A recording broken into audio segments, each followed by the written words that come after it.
Здравейте, колеги! От TemDetector днес ще си поговорим за бързото меню на новият модел на Nocta Далечен 2. Когато пуснем апарата и натиснем горно ляво копче, веднъж ни се отварят бързи менюта. Имаме бързите менюта, които ги виждаме, а именно с тези две стрелки ходим по тях. Нека да кажем за всяка една от настройките каква е и за какво се ползва. Първата настройка, която мига в момента и сме отишли на нея, е чувствителност. С двете стрелки нагоре и надолу сменяме цифрите. Колкото по-чувствително е, толкова по-нервно ще е и ще работи по-добре. Обаче ако е нервно както в момента, ще виждаме, че имаме сигнали без да имаме реални сигнали. Затова чувствителността трябва да е максимално висока, без да имате цифри по екрана. Сега ще ги намалим повече, за да не ни пречи шума. Отиваме на втората настройка и втората настройка с тези чертички е смяна на честотата на работа. Пак с горе и долу сменяме различните честоти. Имаме 4 кГц, 10, 15, 20, 40, M1, M2 и M3, които са вече мултичестотите, за които сме говорили и ще продължаваме да говорим, но днеска ще наблегнем на самото меню. На какво ще работите, вече зависи от това какво искате да търсите и как искате да работите. Съветваме ви, ако сте начинаещи, да ползвате M1, тъй като е най-стандартният режим на мултичестота, което ползва няколко честоти наведнъж. Отиваме на тези квадратчета, които ги виждате с буквичките в тях. Това са нашите режими на дискриминация. Имаме 4 режима. Нека да започнем от C, защото е най-бързо за него. Това е режима, в който вие сами си определяте кое да дискриминирате и кое да не дискриминирате.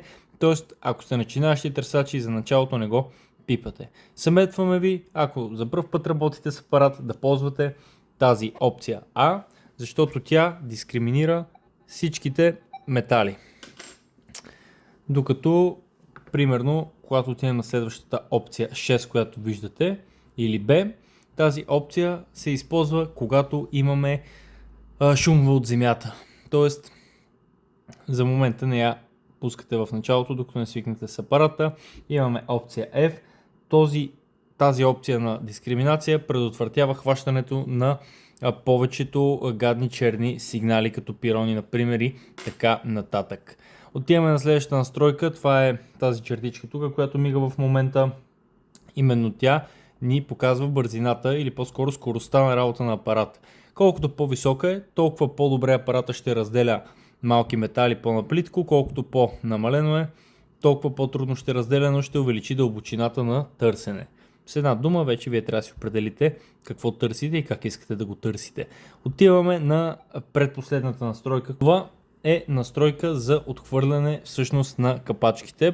Вече апаратите, нали, не малко наблягат всъщност на тези конкретни метали, тъй като знаем като търсачи, че не са неща, които искаме да намираме. Пак имаме различни стойности. Колкото повече съответно, толкова повече ще филтрира тези капачки, но губи от способността и мощността на апарата. Отиваме на последната настройка, която виждаме тук, а тази настройка се казва железен филтър. Колкото по-високо зададем стойността на тази настройка, толкова по-добре мога да разграничиме всъщност, примерно патрон от пушка и така нататък, различни железа. Не ви съветваме да търсите на максимално увеличение, защото, пак казвам, тези настройки намалят силата на апарата, затова може да го пускате на момента, хващате метал, съмнявате се какъв е и може да използвате тази настройка, за да проверите. Разбира се, има много различни неща, вече има програми, които си правят хората, така нататък. Тук обясняваме общо взето за тези настройки. Сега отиваме на... само секунда, че изпуснах програмата. На тази четвърта програма, която виждаме, отваряме настройките. Тук ще забележим, че нямаме тази настройка. Тоест, някои настройки в някои места ги има, други ги няма. Общо взето принципът е такъв, че само тази програма е по-особена, затова тя не държи всъщност тази настройка активирана при нея. Забравихме да уточним за тази програма, която е тази настройка в бързото меню на програма Плаш, която всъщност се казва стабилност на търсенето. Имаме в предвид, че на Плаш се търси доста по-трудно, отколкото на някои други места заради солената вода и така нататък. Затова тази настройка я използваме, за да направим по-стабилен апарата, но колкото повече го увеличим, максимум е 5, толкова по-голям е шанса да изпуснем сигналите като в ID скалата от 21 и така нататък. Това са именно по-ниско проводимите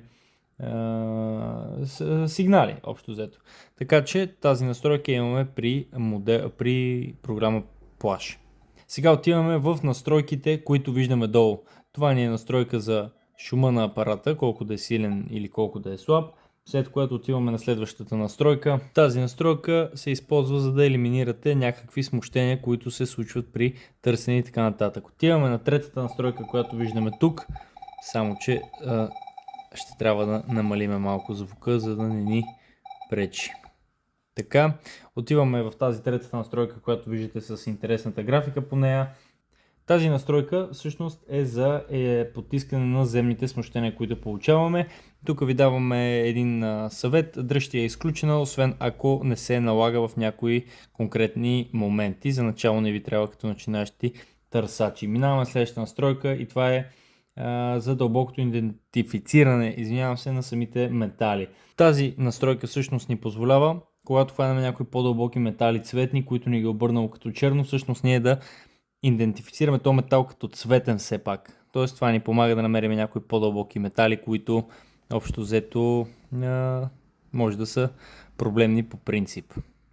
След което минаваме на ето тази настройка с тиренцето и с хикса. С тази настройка потребителите могат да приемат или отхвърлят всъщност всеки един нежелан индикатор.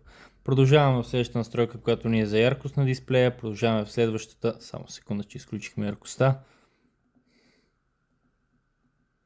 Така, следващата ни е вибрация, следващата ни е фенер, следващата ни настройка всъщност са вече слушалки, дали ще излиза през Bluetooth слушалки, дали през някакви костни с кабел слушалки, дали от апарата. И щом отидем на последната настройка, това са ни всъщност настройки на звуците, тонове и така нататък, които вече с времето ще си ги разгледате. Тази настройка тук е всъщност за часовникът, горе, който виждаме, че го имаме. Това са нещата, които трябва да знаем за настройките при апарата. Ако имате въпроси, питайте ни, оставаме на линия, пожелаваме само цветни сигнали.